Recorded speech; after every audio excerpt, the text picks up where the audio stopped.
Greetings and salutations, exiles.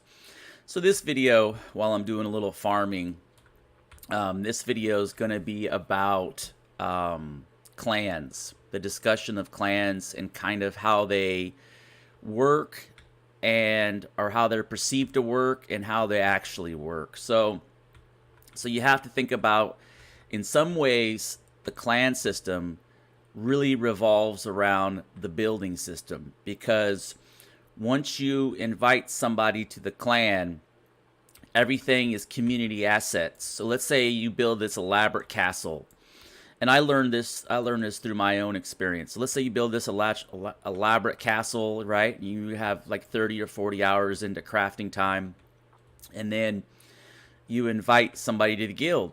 Well, they now have shared ownership in that building. So that means they can open up all the chests, they can loot all the items, they can destroy panels, they can build, add to it, they can build. So it's almost like they all have the same functionality as you do.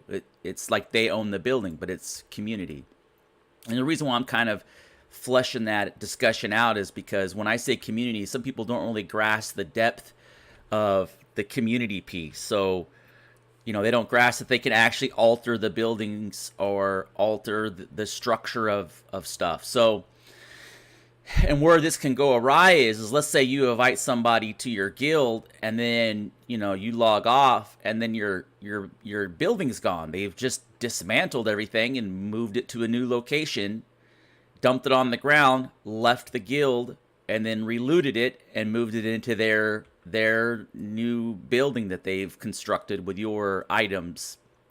So it's the only thing that's protected from community property are the banks. Bank vaults have permissions to them, and so when you invite somebody to the guild, they're not going to have access to those vaults.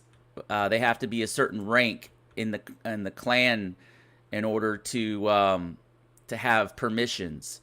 So the vault is the only exception to the rule as far as how clan stuff works, and which is good. I mean, there is a level of protection there, but you definitely, if you're going to have a clan and you're inviting people that you don't know well, you have to have vaults set up first before you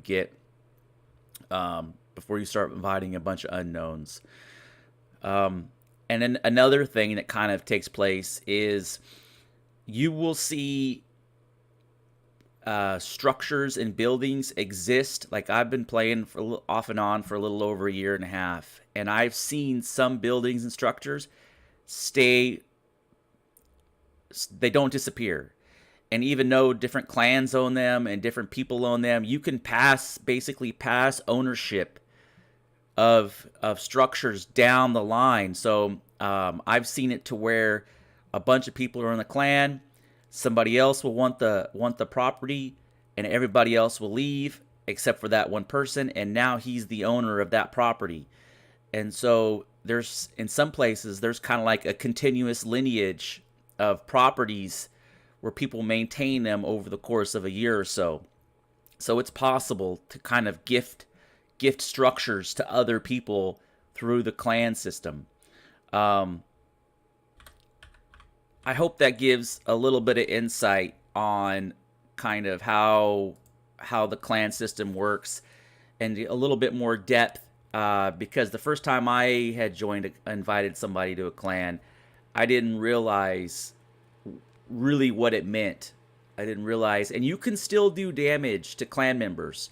It's the only difference from inviting somebody to clan is that you share community property, and you can now see them on the mini map. Before you couldn't. There's a little dot where they are shown on the mini map, and then but as far as you doing damage to clan members, absolutely, they're just like a regular player in the world. So you have to be careful when you're going to dungeons together.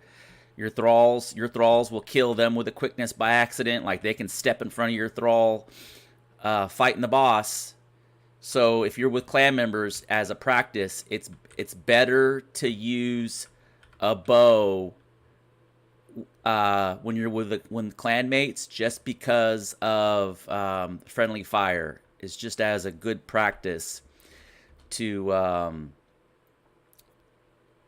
do that, because that way you have the standoff, and you're able to kind of prevent getting caught up in their fire as well, because it can go bad quick.